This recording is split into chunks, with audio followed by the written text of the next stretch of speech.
क्रोध है। इसको मैं थोड़ा चेंज करता हूं। आप लोगों को क्या लगता है कि आपके मम्मी पापा को आपके ऊपर क्रोध है कि नहीं? प्रीति है कि क्रोध है? चलो, मम्मी पापा आपसे प्यार करते हैं कि आपका बुरा चाहते हैं, अच्छा चाहते हैं कि बुरा चाहते हैं? ये तो सीधा सच्चा सा फैक्ट है, अच्छा चाहते हैं। क्या मम्मी हमें डांटती नहीं? क्या हम मम्मी के हाथों पिटे नहीं? है कोई दुर्भाग्यशाली आप में से जो पिटा ना हो? मैं तो दुर्भाग्यशाली बोलूंगा। क्या पिता की कभी डांट नहीं, गली बोलते ना आप लोग, या कभी पिता की डांट नहीं खाई? देखो, माँ भी डांटती हैं, पिताजी भी डांटते हैं, वे भी चिल्लाते हैं, वे भी क्रोध करते हैं, लेकिन हम वहाँ ये भली बातें समझते हैं कि वो हमारा हित चाहते हैं। आप लोग समझिए, फॉर एग्जाम्पल आप जहर खा रहे हो और मैं कह दूं जो होना है सो निश्चित है, खाओ बेटा, तो समझ लो कि मेरे को आपसे कोई मतलब ही नहीं है, अनंत क्रोध है। अब समझ आ रहे हो क्रोध की व्याख्या क्या होती है? आपके सामने आप गड्ढे में गिरने वाले हो और मैं देख रहा हूं, मैं कहूँ ठीक है, अपने अपने उदय आधीन है, जो जैसी करनी करता है वो फल भी वैसा पाता है, पुराने पूर्वोपार्जित का। इसका मतलब अब समझ में क्या समझाना चाह रहा हूं, समझना आप। अगर आप गड्ढे में गिर रहे हो और मैं नहीं रोकूं, इसका मतलब मुझे आपके प्रति अनंत क्रोध है। अगर आप जहर खा रहे हो और मैं नहीं रोकूं, इसका मतलब मुझे आपके प्रति अनंत क्रोध है। अगर आप क्लास में नहीं आ रहे हैं और मैं कुछ नहीं कहूं, इसका मतलब मुझे आपसे कोई मतलब ही नहीं है। इसका मतलब मुझे आपसे गुस्सा है, क्रोध है, मैं आपका हित नहीं चाहता। इसीलिए आराम से, ये एक खुद में अपने आप एक बहुत बड़ा विषय है कि क्रोध किसे कहते हैं। न किसी ने चिल्ला दिया वो क्रोध नहीं होता है, किसी ने डांट दिया वो क्रोध नहीं होता है, कोई आपको जबरदस्ती अपनी जिनवाणी में, अरे टोडामल जी आगे कहने वाले हैं, जिसमें तुम्हारा हित हो हम हट से तुम्हें उसमें लगाने के लिए कहेंगे। आपके जो गुरुजन हैं, आपको जो पढ़ाने वाले हैं, आपके जो वार्डन हैं, वे भी जबरदस्ती, बलपूर्वक, हठपूर्वक आपको कक्षा में भेजते हैं क्योंकि उसमें आपका हित है। आप कक्षा में आते हैं तो ज्ञानार्जन आपको होता है, आप कक्षा में आते हैं तो नई चीज आपको पता चलती है। इसीलिए क्रोध किसे कहते हैं ये समझना, जैन धर्म के समझना, परिप्रेक्ष्य में समझना अब बहुत जरूरी है। गुस्सा करना, डांटना, चिल्लाना, ये क्रोध नहीं होता है। क्रोध कुछ और ही होता है। जैसे मैंने हिंट दे दिया, आप लोग सोचना, मैंने तो आपसे ये कहा जो जिसमें हमारा हित हो और वो बातें नहीं बताई जाए, इसका मतलब आपके प्रति अनंत क्रोध। जिसमें आपका अहित हो और आपको उसको नहीं बचाया जाए, इसका मतलब अनंत क्रोध है। इसीलिए देखो यहां क्या कह रहे हैं, ज्ञानी जीवों की भी जो आप क्रोध देखने में आता है, या शास्त्र अभ्यासी करते वक्त भी जो क्रोध देखने में आता है, यद्यपि हर भूमिका में अलग अलग क्रोध होता है। प्रथम गुणस्थान में भी क्रोध होता है, चतुर्थ गुणस्थान में भी क्रोध होता है, पंचम गुणस्थान में भी क्रोध होता है, छठवें गुणस्थान में भी क्रोध होता है। प्रत्येक इन गुणस्थानों तक क्रोध हमें व्यक्त रूप में दिखाई भी देता है। बाकी गुणस्थानों में भी क्रोध तो होता ही है, लेकिन अव्यक्त रूप से हमें दिखाई नहीं देता है। तो यहाँ पे सबसे पहली बात, अभी देखो आप लोग शांति से यहाँ बैठे हुए हो, आप में से कौन गुस्सा कर रहा है? किसे गुस्सा आ रही है कि मैं इसको पटक के अभी तुझे तो मैं देख लूंगा, अभी निकल तू बाहर क्लास के। तो यहां यही कह रहे हैं, क्रोधादि कषायों की मंदता होती है। ठीक है, दूसरा पॉइंट, पंचेंद्रियों के विषयों में होने वाली प्रवृत्ति रुकती है। 24 घंटे तो हमारी पंचेंद्रिय के विषयों की प्रवृत्ति ही चलती रहती है, लेकिन शास्त्र अभ्यास करते वक्त वो प्रवृत्ति विराम को प्राप्त होती है। तीसरी बात, अति चंचल मन भी एकाग्र होता है। क्यों? क्योंकि अगर आप शास्त्राभ्यास, देखो इसको आप ऐसे समझिए, शास्त्राभ्यास करेंगे तो ये चीजें रहेंगी ही नहीं, मतलब क्रोध नहीं रहेगा, पंचेंद्रिय के विषयों में प्रवृत्ति नहीं रहेगी, मन चंचल नहीं होगा। और अगर ये सब हो रहा है तो इसका मतलब शास्त्राभ्यास नहीं कर रहे हो। कुछ समझ में आ रहा है क्या कह दिया मैंने? देखो, आप जिनवाणी सुन रहे हैं, प्रवचन सुन रहे हैं, कक्षा सुन रहे हैं, या तो आपका मन एकाग्र होगा तो आप सुन पाएंगे, और यदि मन एकाग्र नहीं होगा तो आप नहीं सुन पाएंगे। तो या तो आपका मन चंचल हो सकता है, या आज वॉल्यूम बहुत है, या तो आपका मन चंचल हो सकता है या आपका मन एकाग्र हो सकता है। जब आप शास्त्र अभ्यास, देखो भले ही हम पढ़ क्यों ना रहे हों, अगर आप पढ़ रहे हैं और आपका मन चंचल हो रहा है तो आप पढ़ रहे हैं सचमुच में। आप खोल के बैठ गए, कई लोग आपको देखने में ऐसे मिल जाएंगे ना, आप उनको देखेंगे तो वो बहुत मेहनत करते हैं, तो देखने में तो लगता है कि वो पूरे दिन भर से खोले ही बैठे हैं, इस बार के टॉपर तो लगता है यही हो पाएंगे, लेकिन उनका मन कहीं और है। इसका मतलब यह है या तो मन एकाग्र होगा या मन चंचल होगा। शास्त्र अभ्यास करेंगे तो चंचल होएगा ही नहीं, वरना शास्त्र अभ्यास नहीं हो पाएगा। ये पॉइंट समझ में आ रहा है कि नहीं आ रहा है? जल्दी जल्दी पढ़ना है क्योंकि सारे पॉइंट्स क्लियर करने हैं ना। ये पॉइंट समझ में आ गया ना? आगे बढ़िए। हिंसादि 5 पाप नहीं होते, बोलिए, व्यक्त रूप में नहीं हो रहे हैं, अव्यक्त रूप से जो है वो तो है ही। जैसे व्यक्त रूप से कैसे नहीं हो रहे हैं? अभी आप में से कौन हिंसा कर रहा है, कौन झूठ बोल रहा है, कौन चोरी कर रहा है, किसे कुशील के भाव आ रहे हैं, और कौन परिग्रह इकट्ठा कर रहा है अभी वर्तमान में शास्त्र अभ्यास करते वक्त? बोलो। तो ये समझ में आ रहा है ना? हिंसादि 5 पाप नहीं होते। आगे, स्तोक ज्ञान होने पर भी त्रिलोक के 3 काल संबंधी चराचर पदार्थों का जानना होता है। स्तोक मतलब कम, अल्प। अल्प मतलब क्या?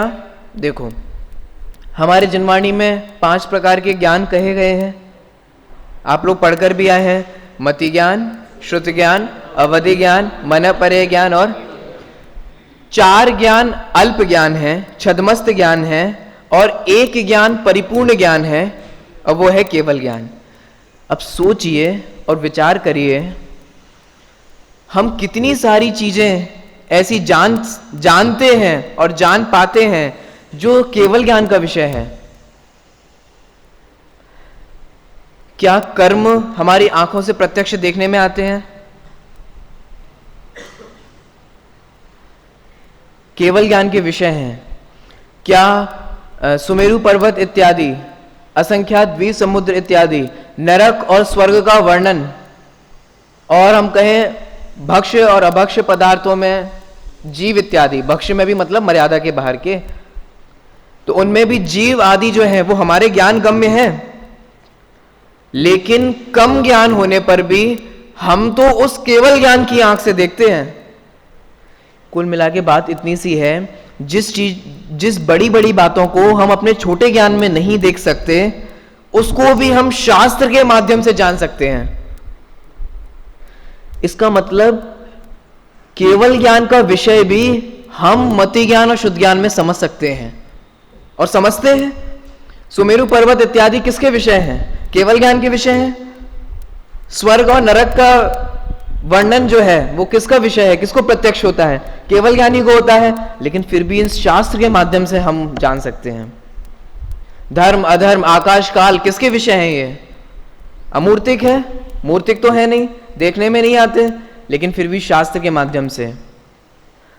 तो देखो कितना यहां क्या कह रहे हैं, कम ज्ञान होने पर भी त्रिलोक के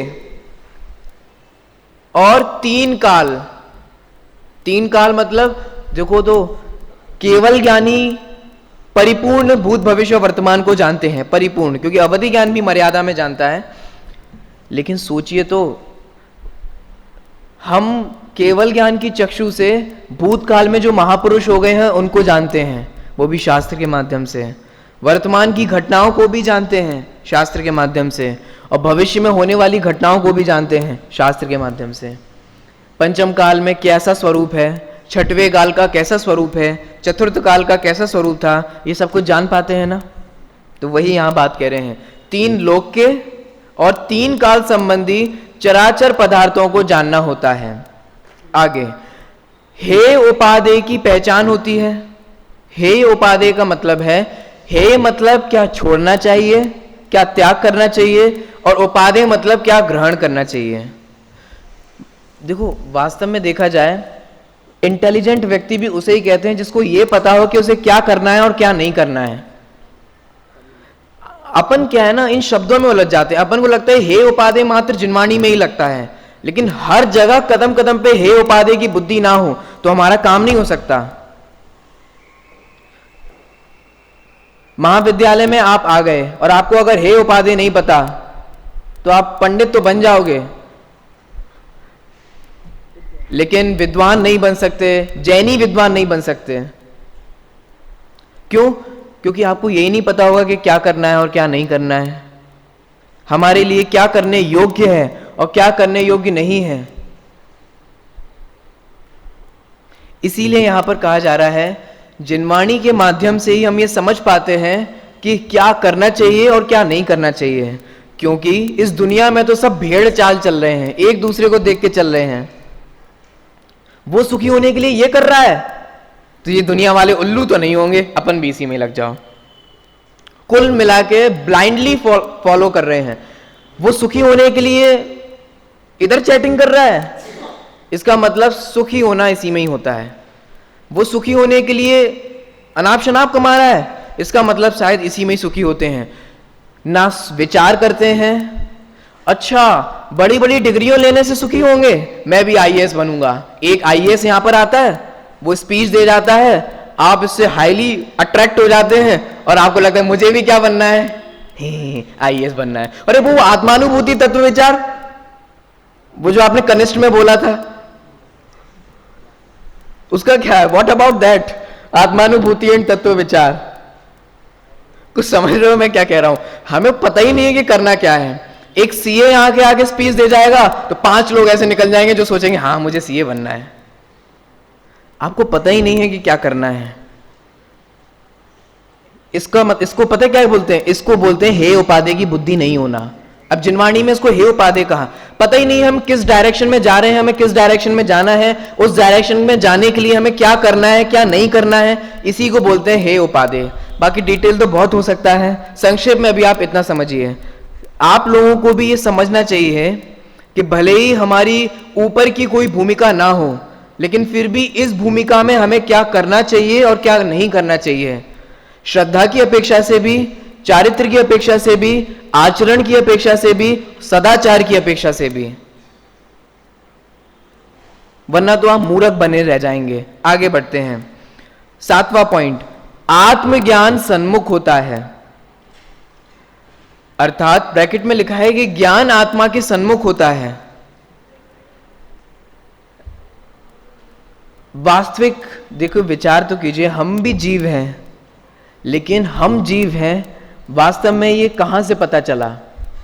किसके माध्यम से पता चला? शास्त्र के माध्यम से ही तो पता चला। मैं जीव हूं, शरीर अजीव है, मैं शरीर का कर्ता भोक्ता नहीं हूं, इत्यादि जितनी भी बातें हैं, परम सत्य जो हैं, वो भी जिनवाणी के माध्यम से ही तो पता चली। तो वो सब पता चल के कि मैं एक्चुअल में क्या हूं। देखो भेड़ चाल में तो सभी अपने आप को यही समझ रहे हैं पूरी दुनिया में, क्योंकि लगता ही नहीं है कि इसके अलावा भी कुछ है। यही तो भेड़ चाल है। दुनिया में कोई सोचना नहीं चाहता, कोई क्वेश्चन पुटअप भी नहीं करता कि वास्तव में मैं ये हूं कि नहीं हूं। इसी का पोषण करना, इसी से पैदा होने वाले बच्चों की परवरिश करना, उसी को देखभाल करना और बाद में टाटा बाय बाय। अब इस भेड़ चाल से हटकर जिनवाणी हमें बताती है कि तुम वो नहीं हो जो दुनिया समझती है। तो मैं आत्मद्रव्य हूं, इसकी जानकारी भी हमें जिनवाणी के माध्यम से मिलती है। और जब मैं आत्मा हूं तो ज्ञान आत्म स्वभाव के सन्मुख हुए बिना नहीं रहता है। आगे बढ़ते हैं। 8वां, ये सब आप लोगों को लगता मतलब फील करने वाली बातें हैं जो होनी चाहिए। अधिक अधिक ज्ञान होने पर आनंद उत्पन्न होता है। जब आपको कोई एक नई बात पता चलती है कक्षा के माध्यम से, प्रवचन के माध्यम से, तो आपको आनंद अंदर में आता है कि नहीं आता है? अपना अपना पर्सनल सोचिए। जब जिनवाणी के माध्यम से, कक्षा के माध्यम से कोई वो बात पता चलती है जो हमारे ज्ञान का विषय नहीं बनी हो, तो आनंद आता है। यही आगते हैं। 9वीं, लोक में महिमा और यश विशेष होता है। आप जगह जगह समाज में जाके देखो, हम शास्त्र की बात करते हैं, जिनवाणी की बात कहते हैं, इसीलिए महिमा और यश होता है। आप अपनी घर की बातें करने लग जाएं, इधर उधर की बातें करने लग जाएं, पॉलिटिक्स की बातें करने लग जाएं, तो ना तो महिमा होगी ना यश होगा। शास्त्र अभ्यास की भी विशेष महिमा और यश होता है, ठीक है। और अंतिम 10वां बिंदु, सातिशय पुण्य का बंध होता है। सातिशय मतलब बहुत अधिक, अतिशय युक्त, अतिशय युक्त। देखो बाकी सब क्रियाओं में, दादा के प्रवचनों में भी आपने कई बार सुना होगा, बाकी सब क्रियाओं में के मुकाबले शास्त्र अभ्यास में अधिक पुण्य का बंध होता है। और इसका कारण क्या है? कारण देखो, पुण्य और पाप बंध का कारण जो है वो उपयोग से संबंधित है, भावों से संबंधित है, कषायों से संबंधित है। जब शुभ भाव होते हैं तो पुण्य बनता है, और जब अशुभ भाव होते हैं तो पाप बनता है। पुण्य और पाप का सीधा सच्चा सा लॉजिक है ये। जिनवाणी पढ़ते वक्त हमारा बहुलता उपयोग शुभोपयोग रूप होता है, ज्यादातर भाव शुभ भाव रूप होते हैं मुकाबले किसी और क्रिया के। आप खुद देखो ना, पूजन में आपका कितना मन लगता है, इधर उधर देखना, क्योंकि पढ़ने वाले तो 2 माइक पकड़ लेते हैं, ढमाढम वाले वो लगने उसमें लग जाते हैं, और बाकी सब लोग तो जनसंख्या वृद्धि के लिए खड़े रहते हैं। जनसंख्या वृद्धि मतलब खूब भरा भरा सा लगे, कितना उपयोग लग पाता है, कितना हमारा उपयोग उसमें लग पाता है। क्या पढ़ रहे हैं, क्या कर रहे हैं, क्या मुख से उच्चारण हो रहा है, उसका अर्थ क्या है। तो आप खुद सोचिए और विचार कीजिए, तो आपको भी ये समझ में आएगा कि शास्त्र अभ्यास करते वक्त हमारे भाव जो हैं वो, मतलब कषायों की मंदता अधिक हो जाती है, भाव भी हैं वे भी अच्छे लग जाते हैं, उपयोग भी शुभोपयोग रूप हो जाता है। इसीलिए बस ठीक है, इसी का कारण है कि पुण्यबंध भी अधिक हो जाता है। और एक और भी लाभ अपन कह सकते हैं, आज के न्यूज़पेपर को देख के मैं जरूर बोलूँगा, आपने शायद पढ़ा हो या ना पढ़ा हो, शास्त्र अभ्यास करने से आपको ये लौकिक भव भी, मतलब जीवन कैसे जीना है, जीवन की परिस्थितियों को कैसे हैंडल करना है, साता असाता के उदय में कैसे अपना निर्णय रखना है, ये भी समझ में आ जाता है। आज की न्यूज़पेपर की ही पहली हेडिंग थी, एक आईएएस ऑफिसर उसने सुसाइड कर ली, जिसे देख के आपको कोई मुंह ललचाते हो ना कि हम भी आईएएस बन जाएं। बहुत, अब सोचो उसने कितनी मेहनत की होगी आईएएस बनने के लिए, लेकिन बेचारा अपनी जीवन की दिक्कतों से डील नहीं कर पाया। वो कॉस थीटा और ये थीटा और साइन थीटा, ये सारे थीटा उसने समझ लिए, इतनी बड़े बड़े लॉजिक समझ लिए, बड़ी बड़ी बातें समझ ली, लेकिन जिंदगी कैसे जीना है ये नहीं समझ पाया। अंततः बेचारे को सुसाइड करना पड़ा। पढ़ना आप लोग, देखना, इस दृष्टि से भी कभी पढ़िए, इस दृष्टि से भी कभी देखिए। इसका मतलब यही समझ में नहीं आया। देखो, हमें सुखी होना सभी जीव का मुख्य उद्देश्य है। और पता है आज के एजुकेशन सिस्टम का सबसे बड़ा फॉल्ट क्या है?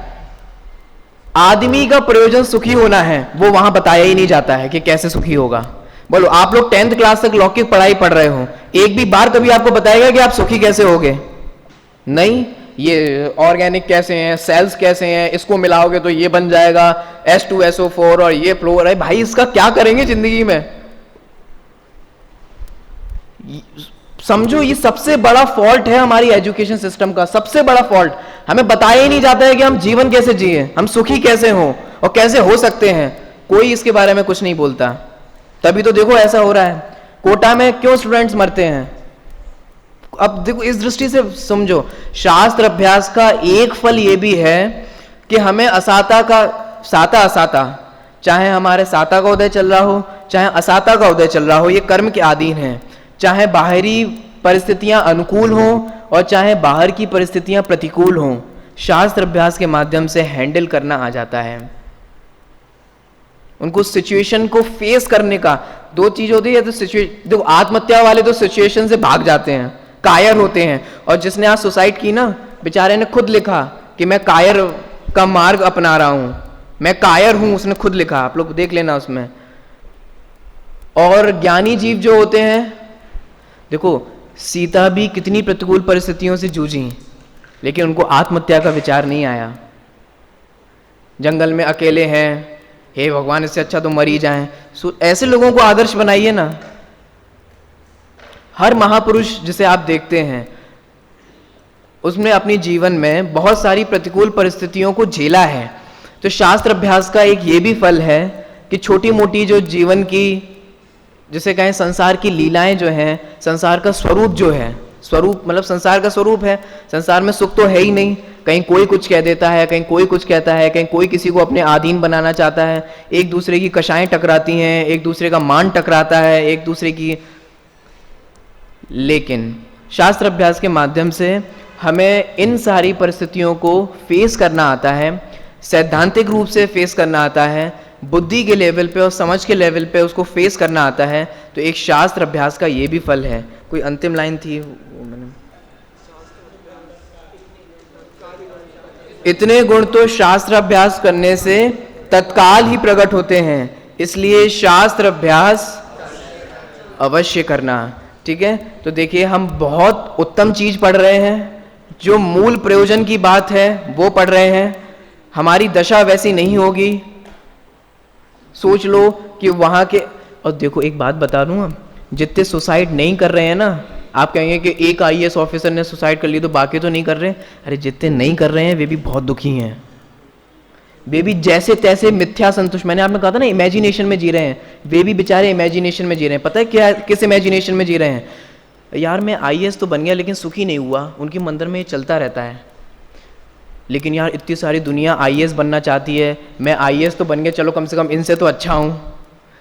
बस ऐसे ही मिथ्या संतोष, मिथ्या संतोष, मिथ्या संतोष, चलो मेरे पास इतना तो है, दुनिया तो इसके लिए ही तरसती है, मेरे पास इतना, बस इसी मिथ्या संतोष में जी रहे हैं। ये एक्चुअल फैक्ट है।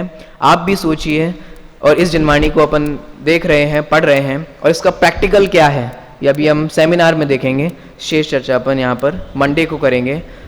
लेकिन मंडे को आपको एक दिन का समय मिल रहा है। मैं मंडे को सबसे पहले ये सम्यक ज्ञान चंद्रिका पीठिका आपसे पूछूंगा। ठीक है, एक प्रश्न रह गया है, उस प्रश्न को अपन बाद में करेंगे, लेकिन उससे पहले के सारे प्रश्न जो हैं वो आपको यहाँ पे मैं पूछूंगा।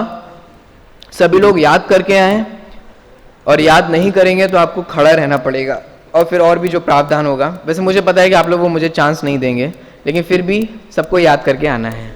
हाँ,